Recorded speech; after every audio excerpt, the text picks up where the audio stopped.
au bord de l'océan à Saint-Jean-de-Luz pour laquelle j'avais économisé pendant 12 ans. 4 500 000 €. Chaque centime durement gagné était à moi. Et avant même que je puisse répondre, elle a ajouté que si je n'étais pas contente, je n'avais qu'à me trouver un autre endroit où loger. Je n'ai pas crié. Je n'ai pas pleuré. Mes mains tremblaient si fort que j'ai failli lâcher mon téléphone. Mais j'ai souri parce que je savais exactement ce que j'allais préparer pour leur arrivée. Ce qu'Isabelle ne savait pas, c'est que son appel n'était pas seulement impoli. C'était la dernière erreur qu'elle commettrait sous le nom des Bellecour. Et la surprise que j'ai préparée a nécessité l'aide de 200 personnes, une scène de gala de charité et une simple enveloppe Kraft pour être livrée. Avant de continuer, s'il vous plaît, prenez un moment pour aimer cette vidéo et vous abonner, mais seulement si vous vous sentez vraiment connecté à cette histoire. Laissez un commentaire pour me dire d'où vous regardez et quelle heure il est chez vous. Mon nom est Léa Bellecour. J'ai 34 ans et je vis désormais sur la côte basque, en France. Laissez-moi vous ramener en mars 2025, la semaine où j'ai quitté mon emploi et où j'ai pensé que j'étais enfin libre. Ma mère est morte quand j'avais 17 ans. Un cancer des ovaires, diagnostiqué en avril, emporté en septembre. 5 mois. C'est tout le temps que j'ai eu avant que la personne qui m'aimait le plus au monde ne disparaisse simplement. Mon père, Gérard Bellecour, était un notaire très respecté dans les cercles juridiques de la région de Biarritz. Il a fait son deuil de la seule façon qu'il connaissait, en travaillant jusqu'à ne plus rien ressentir. 2 ans plus tard, il a épousé Isabelle de Varenne. Au début, elle était chaleureuse, attentionnée. Elle apportait des tartes au citron faites maison lors des déjeuners dominicaux et m'appelait ma chérie avec ce que je croyais sincèrement être de la bienveillance. Mais 6 mois après le mariage, les tartes au citron ont cessé, tout comme la douceur. Cela a commencé par de petits détails. Isabelle a suggéré que je quitte ma chambre d'enfant, celle avec la banquette sous la fenêtre que ma mère avait fait construire, pour que Chloé, sa fille d'un précédent mariage, puisse avoir un vrai dressing. J'ai regardé mon père, attendant qu'il dise quelque chose. Il a juste serré mon épaule en disant que ce n'était qu'une chambre. Ce n'était jamais juste une chambre. À Noël 2011, je ne figurais plus sur la photo de famille. Isabelle avait placé tout le monde devant la cheminée, et comme par hasard, il n'y avait plus de place quand je suis arrivée. Oh, a-t-elle dit en ajustant le col de Chloé, je croyais que tu avais dit que tu ne voulais pas être dessus. J'ai payé mes propres études. Une bourse d'excellence à l'université de Bordeaux, plus 2 jobs à temps partiel, l'un dans une librairie et l'autre en donnant des cours de statistique. Chloé est allée dans une école de commerce privée très coûteuse à Paris, les frais de scolarité étant entièrement couverts par mon père. Quand j'ai un jour demandé pourquoi une telle différence, il a semblé confus. Isabelle a répondu que je préférais être indépendante. Sa phrase préférée était qu'elle n'était pas méchante mais simplement pragmatique. Elle utilisait cette ligne à chaque fois qu'elle m'excluait de quelque chose. Et pendant 15 ans, je l'ai laissé faire. C'est le secret quand on devient invisible au sein de sa propre famille, cela vous donne une quantité extraordinaire d'intimité. Après avoir été diplômé major de promotion en finance, j'ai pris un poste d'analyste junior chez Méridian Conseil, un cabinet de stratégie prestigieux dans le centre de Bordeaux. En 3 ans, je dirigeais des missions clients. En 7 ans, j'étais consultante senior gérant des projets de restructuration pour des entreprises dont le chiffre d'affaires dépassait les 200 millions d'euros. Au moment où je suis partie, mon salaire de base plus mes bonus de performance totalisaient environ 280 000 € par an. Isabelle n'en a jamais rien su. Elle ne l'a jamais demandé. Lors des dîners de famille, ceux auxquels j'étais invitée et qui se faisaient rares chaque année, elle balayait d'un revers de main mon travail quand il était évoqué. Léa fait quelque chose avec des tableaux Excel, disait-elle. Puis elle se tournait vers sa fille pour lui demander de raconter sa nouvelle campagne marketing, affirmant que Chloé était celle qui réussissait. Je les ai laissés croire cela. Je les ai tous laissés croire. À partir de 2013, j'ai versé chaque euro dont je n'avais pas besoin dans des fonds indiciels et 2 propriétés locatives, un duplex à Bayonne et une maison de ville près de l'hôpital. Je vivais modestement. Je conduisais une vieille Peugeot de 7 ans. Je portais des vêtements de chez Monoprix lors des repas de Noël chez mon père tandis qu'Isabelle exhibait un nouveau bracelet Cartier chaque année. En mars 2025, ma valeur nette s'élevait à environ 5 millions d'euros. Pas une seule âme dans ma famille n'en avait la moindre idée. La seule personne qui savait tout était maître Marc-Antoine. Mon avocat depuis 2019, un spécialiste aux yeux aiguisés en droit immobilier et en fraude financière. C'est Marc qui a signalé quelque chose d'étrange en juillet 2024 alors qu'il examinait les registres de propriété de mon père pour une question d'héritage sans rapport. Il m'a dit qu'il y avait un acte de transfert pour la maison de famille de Biarritz et que la signature de Gérard semblait anormale. Il en a conservé une copie certifiée au cas où. Je l'ai remercié et j'ai classé l'affaire. Je n'étais pas prête à me battre, pas encore. En février 2025, mon corps a pris la décision que mon esprit repoussait depuis des années. J'ai arrêté de dormir. Pas juste un peu, je veux dire que je restais allongée à fixer le plafond toute la nuit. Mon cerveau passait en boucle les dossiers clients et les modèles de risque jusqu'à ce que ma poitrine me semble écrasée par un poids immense. Mon médecin, une femme directe nommée Dr Élodie Girard, m'a fait asseoir après que mes analyses de sang ont montré des niveaux de cortisol qu'elle a décrits comme alarmants. Elle m'a ordonné de prendre au moins 6 mois de repos sans négociation possible. J'ai remis ma démission le 28 février. Mon associé principal, Julien Morel, m'a serré la main en disant que la porte serait toujours ouverte quand je serais prête. Je suis sortie du bureau avec un seul carton, et pour la première fois en 10 ans, je ne savais pas quoi faire.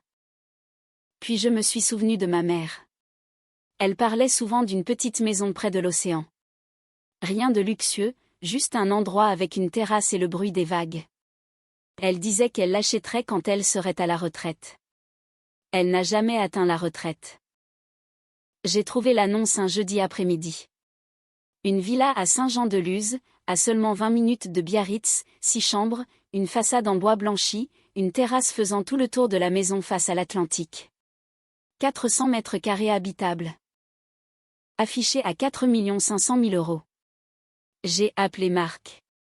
J'ai appelé mon courtier. J'ai versé un apport de 20%, soit 900 000 euros, le 5 mars et j'ai signé l'acte définitif le 21 mars. J'ai emménagé le samedi 22 mars. Cette première nuit, je me suis assise sur la terrasse avec un verre de vin, écoutant les vagues se briser contre le rivage. Et pour la première fois depuis trop longtemps, j'ai eu l'impression d'être à ma place. Je ne l'ai dit à personne dans ma famille, mais Chloé a vu une story Instagram d'une amie commune qui m'avait identifiée en arrière-plan à Saint-Jean-de-Luz. Elle l'a dit à Isabelle, et cette nuit-là, mon téléphone a sonné.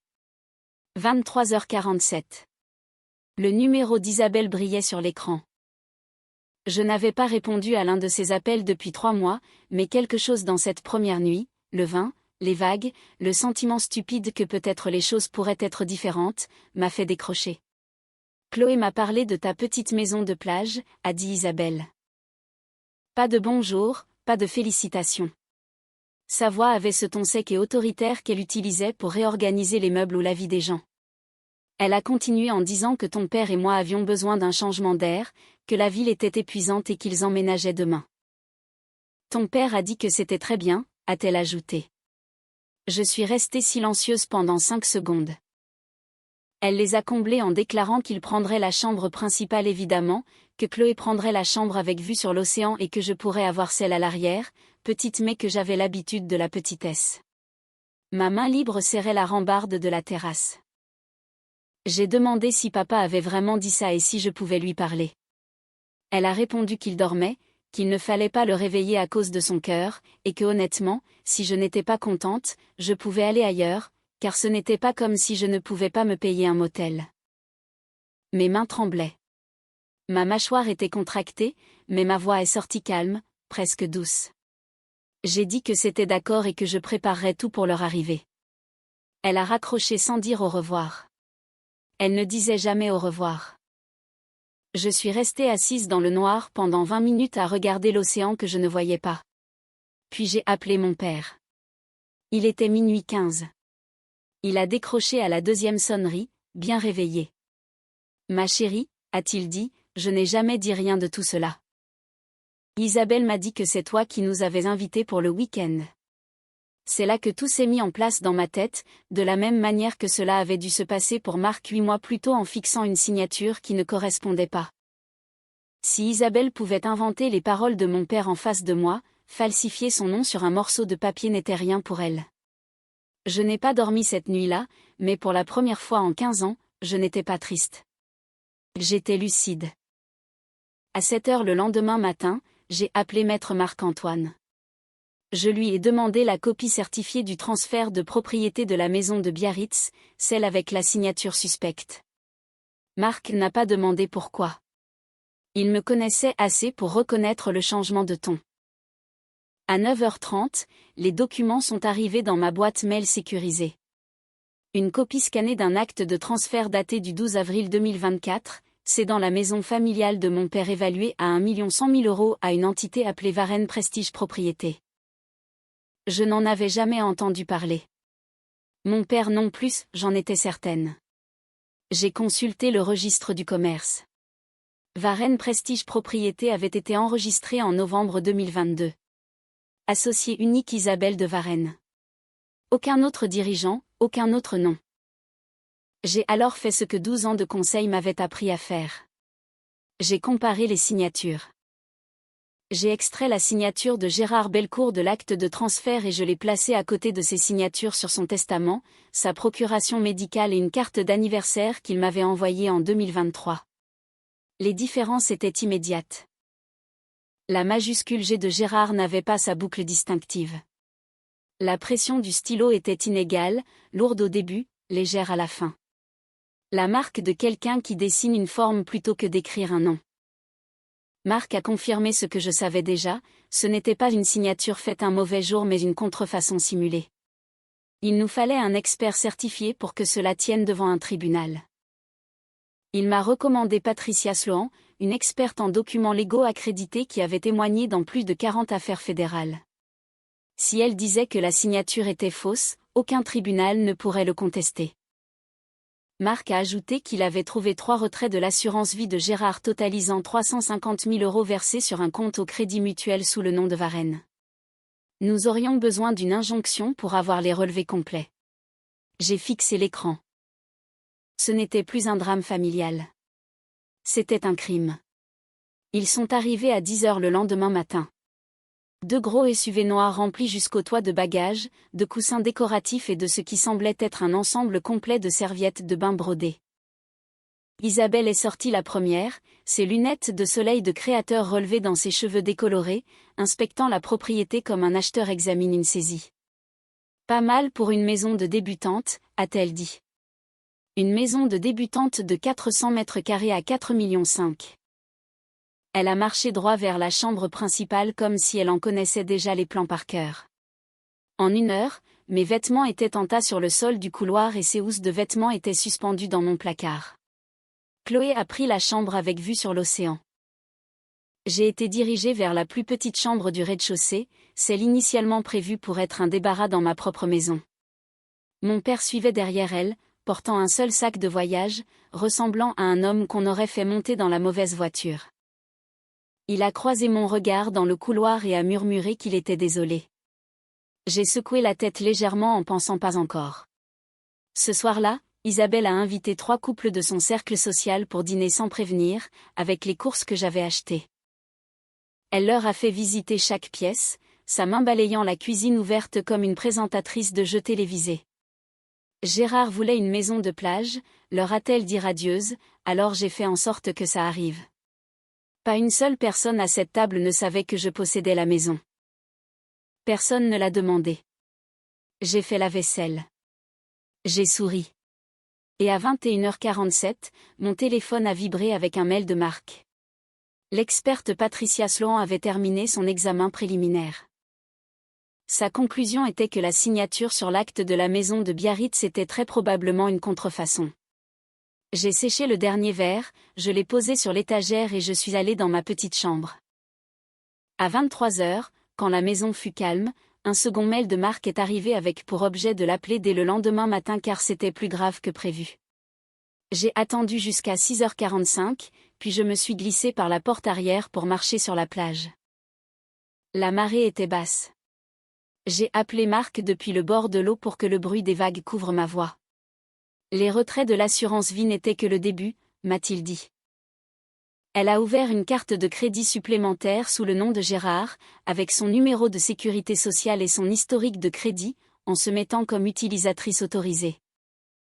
Le solde actuel était de 45 000 € comprenant des séjours dans des spas de luxe, 2 sacs Chanel et un vol en première classe pour New York dont Gérard n'avait aucune trace. J'ai fermé les yeux. L'océan rugissait devant moi. Marc a continué en disant qu'il y avait un troisième compte, un compte d'épargne intitulé de Varenne Trust avec 215 000 € provenant de transferts de leur compte joint, catégorisé comme dépenses ménagères. J'ai fait le calcul debout dans l'eau salée qui trempait mes baskets. La maison de Biarritz à 1 100 000.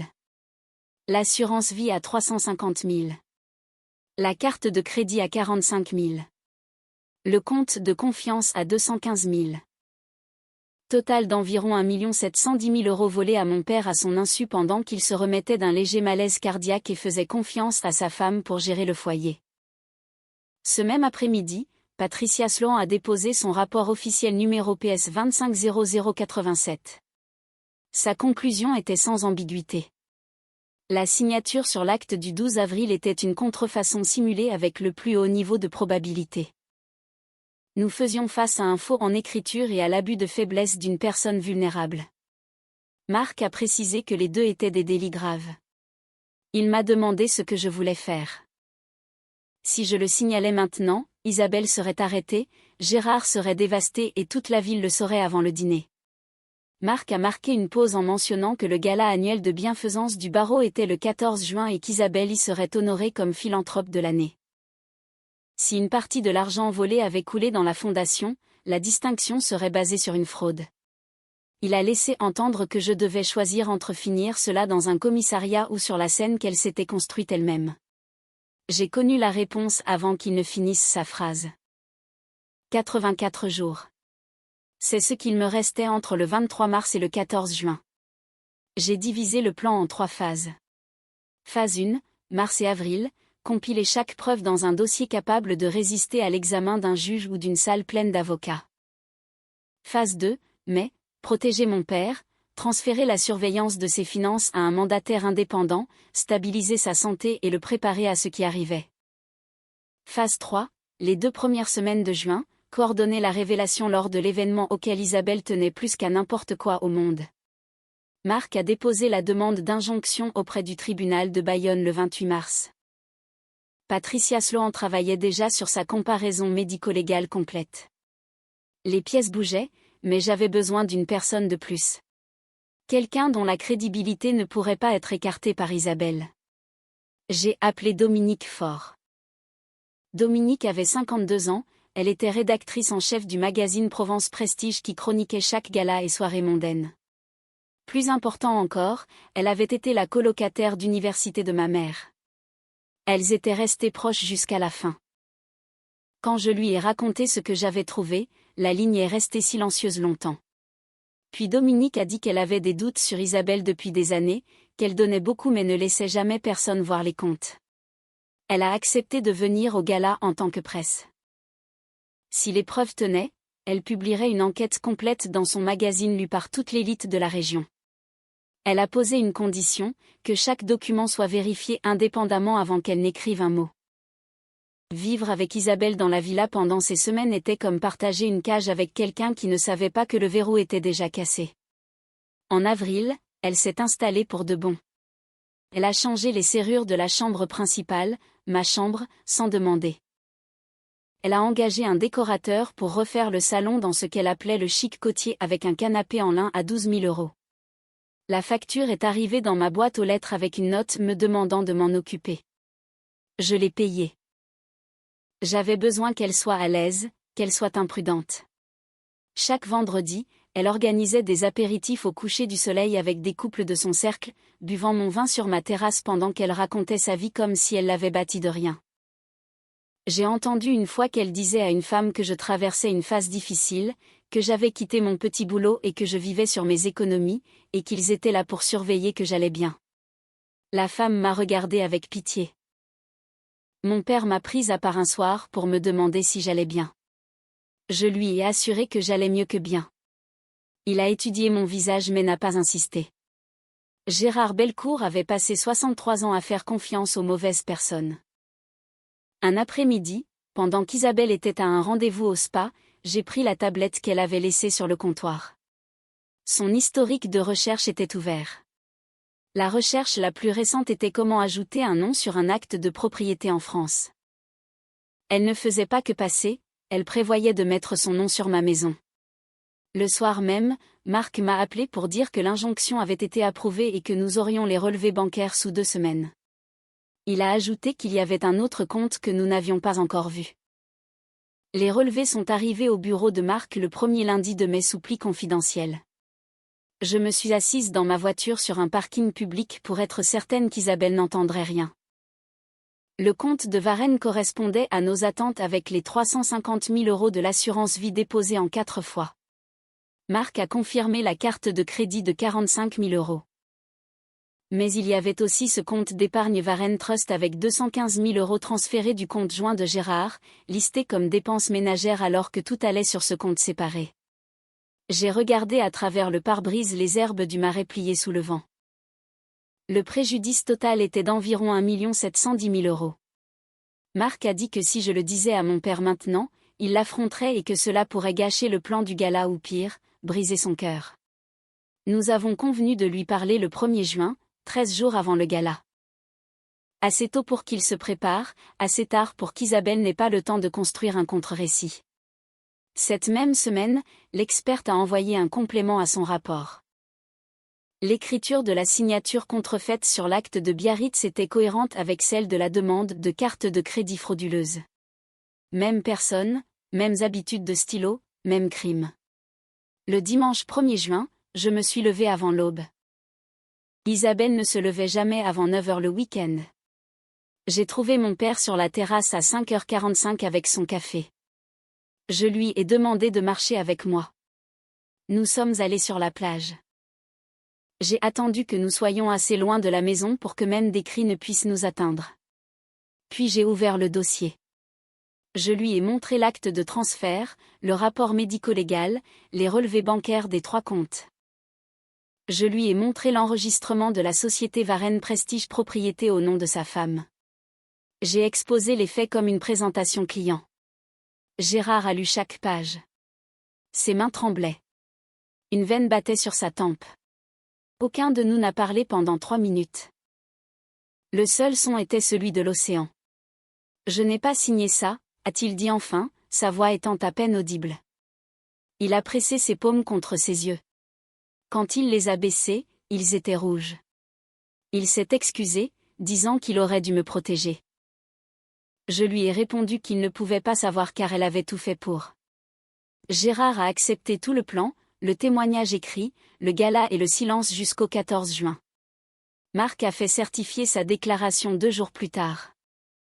En revenant vers la maison ce matin-là, mon père m'a serré dans ses bras, le premier en 8 ans, et il a murmuré que ma mère serait fière. Je ne savais pas encore que la voix de ma mère m'atteindrait une dernière fois avant la fin d'une manière que je n'aurais jamais pu prédire. 13 jours. Isabelle a passé chacun d'eux à préparer la nuit qu'elle croyait être le couronnement de son héritage. Elle a engagé un styliste personnel. Elle a commandé une robe sur mesure couleur champagne dans une boutique de luxe à Bordeaux pour 8 000 €. Chaque soir après le dîner, elle se tenait devant le miroir de la chambre principale et répétait son discours de remerciement avec la grâce pratiquée de quelqu'un qui jouait la générosité depuis toujours. Le 8 juin, elle m'a dit que je devais être présente au gala pour les apparences, que je serais assise à l'arrière évidemment mais que la famille devait être là pour les photos. Elle a ajouté que je devrais porter quelque chose de simple car ce n'était pas ma soirée. J'ai répondu bien sûr Isabelle, que je ne rêverais pas de lui voler la vedette. Dans les coulisses, chaque rouage tournait.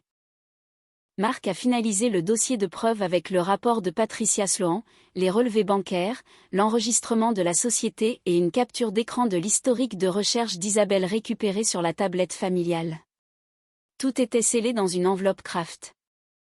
Le 10 juin, Marc a rencontré le juge Raymond Dorset, président de la Chambre des notaires, qui supervisait personnellement le gala.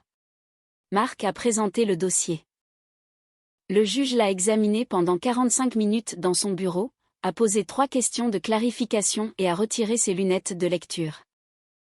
Il a déclaré que c'était extrêmement grave et qu'en vertu des statuts de l'association, toute allégation étayée de faute financière devait être traitée avant qu'un honneur ne soit conféré. Il a dit qu'il prendrait les dispositions nécessaires. Isabelle ne savait rien. Elle était trop occupée à choisir entre des boucles d'oreilles en diamant. Le soir du 13 juin, la veille du gala, mon téléphone a vibré avec un texte d'un numéro inconnu disant qu'Isabelle n'était pas celle que je pensais et me donnant rendez-vous au parc au bord de l'eau à 15h le lendemain avec les initiales HB. J'ai failli ne pas y aller. Le gala était dans quelques heures et je n'avais pas besoin de distraction. Mais quelque chose dans le message m'a poussé à y aller. Le soleil était brutal ce 14 juin. Je me suis assise sur un banc et j'ai vu une femme approcher. Grande, les cheveux argentés, la soixantaine, portant un blazer en lin impeccable. Elle s'appelait Hélène Brissot. Hélène s'est assise à côté de moi et m'a raconté une histoire qu'Isabelle avait enterrée si profondément que même Google ne pouvait pas la trouver. Avant Gérard, avant Biarritz, Isabelle avait été mariée à un homme nommé Richard Brissot, un dentiste prospère à Pau. Ils s'étaient mariés en 2005. En 2009, c'était fini après que Richard eut découvert qu'Isabelle avait discrètement transféré 190 000 € de leur compte joint vers un compte d'épargne personnelle sous son nom de jeune fille. Il n'avait pas porté plainte, voulant juste un divorce propre et oublié. Hélène m'a dit qu'elle avait respecté cela pendant 16 ans mais qu'elle avait reconnu mon nom dans un article de Dominique Faure et qu'elle m'avait reconnue comme la fille de Gérard Belcourt. Elle a ajouté qu'Isabelle avait un mode opératoire, elle trouvait des hommes qui réussissaient mais qui étaient confiants, prenaient le contrôle des finances et les dépouillaient. Mon père n'était pas sa première victime. Hélène m'a remis un dossier contenant une copie certifiée du jugement de divorce mentionnant la dissipation des biens matrimoniaux. 2 maris, 2 vols de fonds, le même scénario à 16 ans d'intervalle. Hélène a dit qu'elle était restée silencieuse par honte mais qu'elle aiderait mon père si elle le pouvait. Je l'ai remerciée et j'ai appelé Marc avant même d'atteindre ma voiture. La nuit du 13 juin s'est installée sur la villa comme un souffle retenu. Isabelle répétait son discours. Dans la pièce d'à côté, Chloé préparait ses bijoux, ignorant que demain soir, chaque morceau de la vie construite par sa mère serait éparpillé sur le sol d'une salle de bal. Mon père a frappé à ma porte à 22h. Son visage était tiré mais ses yeux étaient fermes. Il tenait une petite boîte en noyer. Il m'a dit qu'il l'avait trouvée dans le tiroir verrouillé de la table de nuit d'Isabelle alors qu'il cherchait ses lunettes de lecture pendant qu'elle était au spa. Il a ouvert la boîte. À l'intérieur se trouvaient 2 pages manuscrites pliées une fois.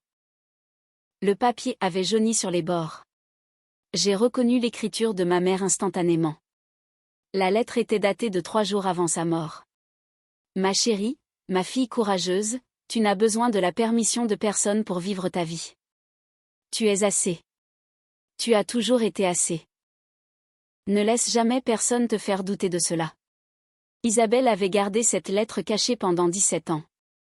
Les derniers mots de ma mère pour moi, scellés dans une boîte, dans la chambre de la femme qui avait passé 15 ans à me dire que je n'étais rien. Mon père et moi nous sommes assis dans ma petite chambre et avons pleuré sans parler. Quand j'ai pu respirer à nouveau, j'ai plié la lettre soigneusement et je l'ai placée dans mon sac à main. J'ai dit que je ne la décevrais pas. Avant d'éteindre la lumière, je suis passée par le couloir et j'ai vu la silhouette d'Isabelle sur la terrasse, son téléphone à l'oreille. Sa voix a filtré à travers la porte.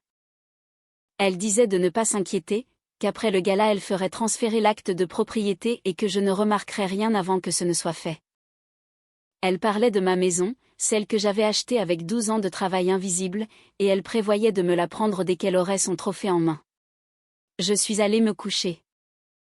J'ai mis mon réveil pour 6 heures et pour la première fois en 84 jours, j'ai dormi profondément. Le 14 juin 2025 est arrivé, éclatant et calme. À 8 heures, j'étais dans le bureau de Marc-Antoine. L'enveloppe Kraft était entre nous sur son bureau comme une arme chargée. Nous avons revu le contenu une dernière fois. L'acte falsifié avec le rapport médico-légal numéro PS 250087. Les relevés bancaires des 3 comptes. Le témoignage écrit de Gérard signé le 3 juin. L'enregistrement de la Société de Varennes. Le jugement de divorce de 2009 et la capture d'écran de l'historique de recherche d'Isabelle. Hélène Brissot a confirmé qu'elle serait à la table 12. À 10h, Marc a rencontré le juge d'Orsay pour un dernier briefing. Le juge avait déjà informé le comité d'organisation que le prix de la philanthrope de l'année serait suspendu juste avant la présentation en raison d'une affaire nécessitant l'attention de l'association. Isabelle, pendant ce temps, a passé la matinée dans un état d'oubli radieux. Elle est sortie à 14h dans sa robe champagne, les cheveux relevés, un pendentif en diamant captant la lumière. Elle m'a inspecté dans ma robe noire simple et mes perles en me demandant d'essayer au moins d'avoir l'air d'être à ma place. J'ai croisé son regard en lui disant de ne pas s'inquiéter, que ce soir tout le monde saurait exactement quelle était ma place. Elle a froncé les sourcils brièvement mais vérifiait déjà son reflet dans le miroir. La grande salle de bal de l'hôtel du Palais à Biarritz était le genre d'endroit conçu pour rendre les gens ordinaires extraordinaires. Des lustres en cristal, des fenêtres immenses drapées de soie ivoire. 200 invités, avocats, juges, élus locaux et notables. Dans une pièce comme celle-ci, la réputation n'était pas seulement une monnaie, c'était de l'oxygène.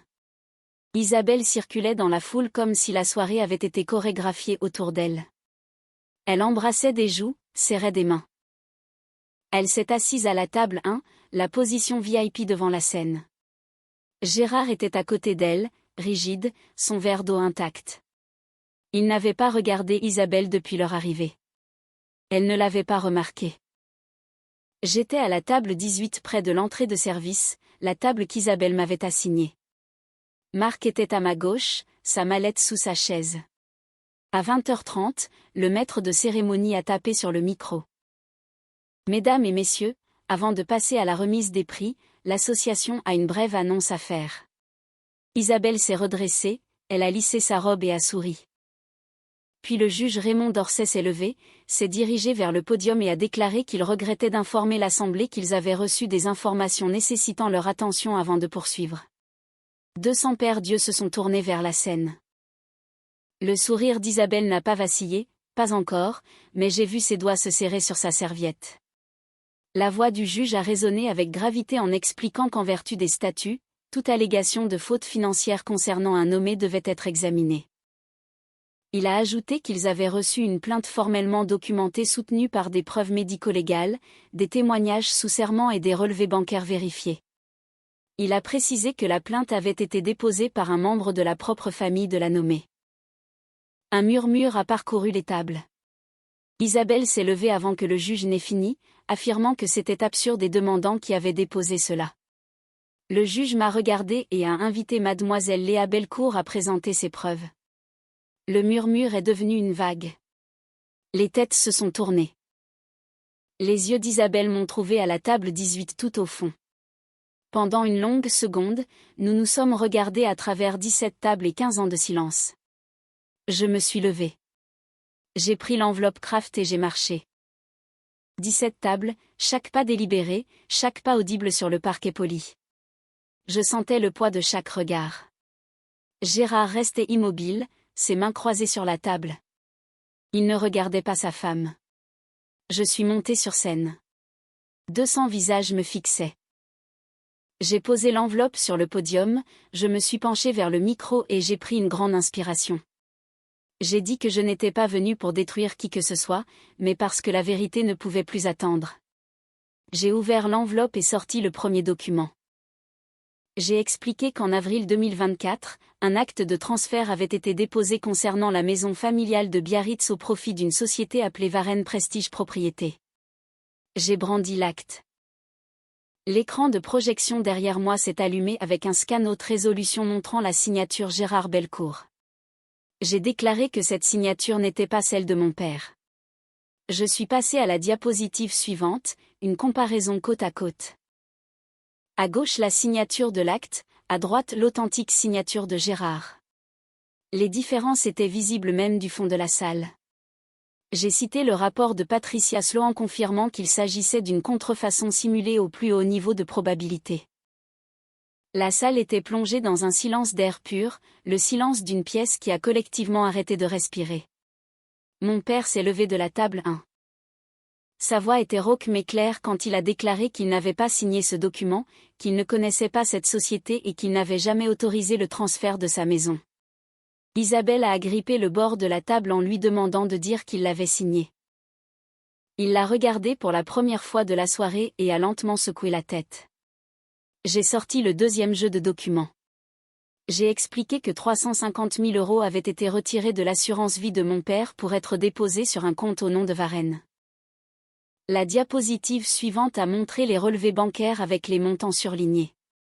J'ai ajouté qu'une carte de crédit avait été ouverte à l'insu de mon père avec un solde de 45 000 € pour des dépenses de luxe.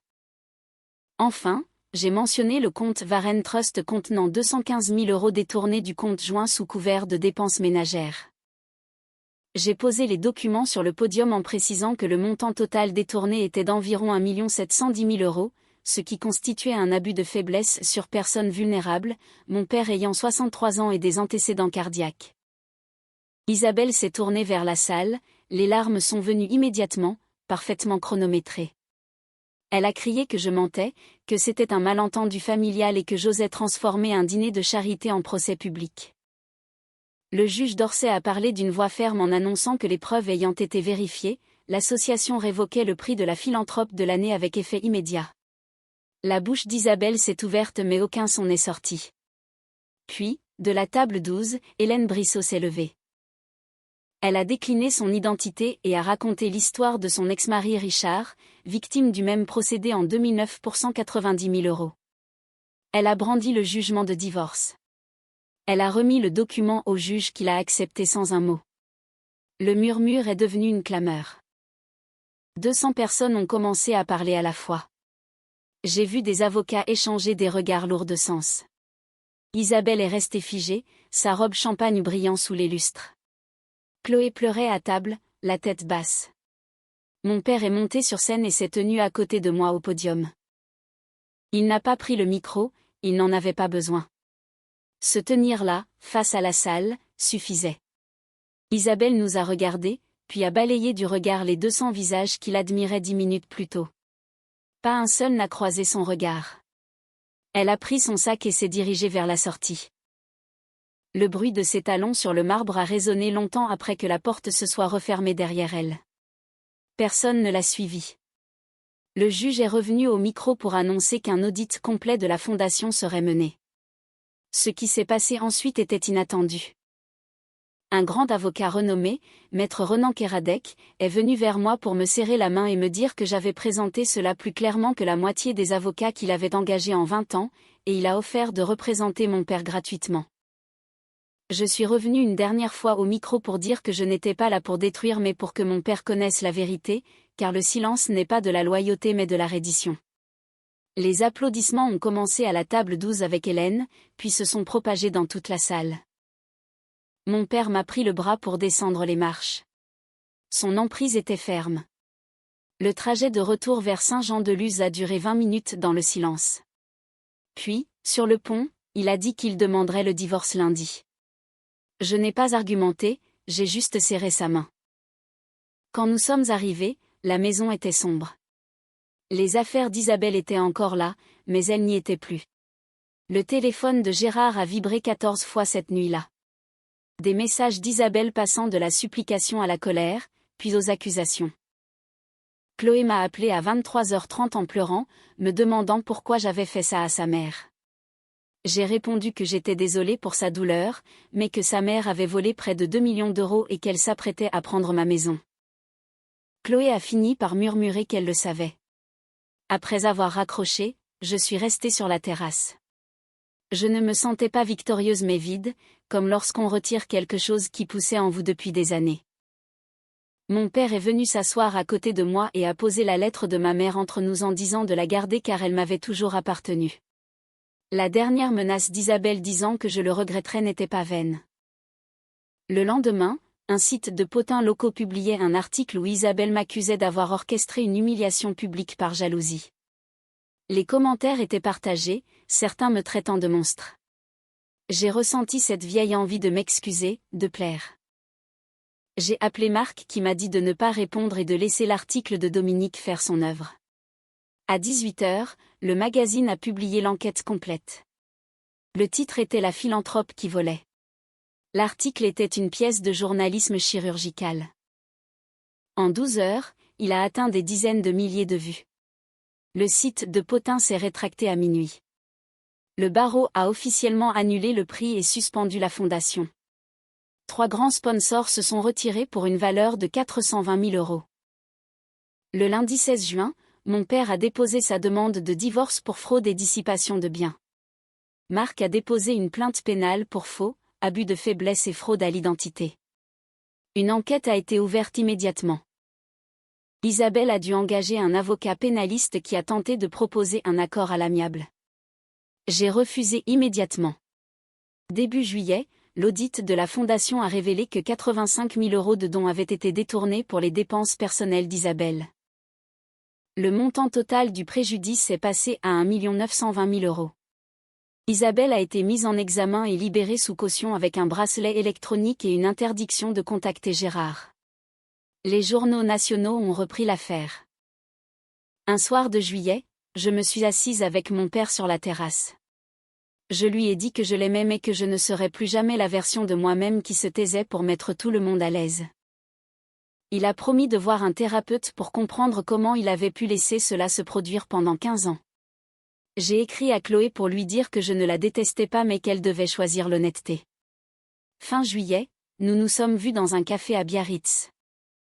Nous avons parlé pendant 3 heures. Ce n'était pas confortable, mais c'était honnête. Chloé m'a confessé qu'Isabelle lui avait menti pendant des années en disant que j'avais reçu un gros héritage caché de ma mère. En décembre 2025, 6 mois plus tard, je suis sur ma terrasse. Mon père vit dans la petite maison d'invité à côté. Son divorce a été finalisé en octobre. Il a récupéré chaque euro possible. Il cuisine parfois pour nous, c'est souvent raté, mais je mange tout. J'ai fondé mon propre cabinet de conseil, Belcourt Advisory, et mes revenus dépassent mes prévisions. Le procès d'Isabelle est prévu pour mars 2026. Elle risque 5 à 15 ans de prison. Chloé vient me voir une fois par mois. Nous ne sommes pas encore proches, mais nous sommes sincères. Chaque matin, j'ouvre la lettre de ma mère. Tu es assez toujours. Je regarde l'Atlantique et je sais une chose que j'ignorais l'année dernière, je suis ici parce que je l'ai choisi, pas parce que quelqu'un me l'a permis. Cette histoire est un rappel puissant que le silence face à l'injustice n'est jamais une solution durable, surtout au sein de la famille où les trahisons sont les plus douloureuses. La manipulation financière et émotionnelle peut transformer des vies entières en mensonges, mais comme Léa l'a prouvé, la vérité finit toujours par émerger lorsqu'on a le courage de documenter les faits et de briser les chaînes de la complaisance. Il est fascinant de voir comment une personne invisible peut devenir la force la plus destructrice pour un narcissique simplement en restant calme et méthodique. La résilience de Léa, qui a construit sa propre fortune en secret tout en subissant le mépris, montre que la véritable indépendance est la meilleure des protections. Selon vous, Léa a-t-elle eu raison d'attendre le soir du gala pour révéler la vérité de manière si publique, ou aurait-elle dû confronter Isabelle et son père en privé dès qu'elle a eu les preuves en main ?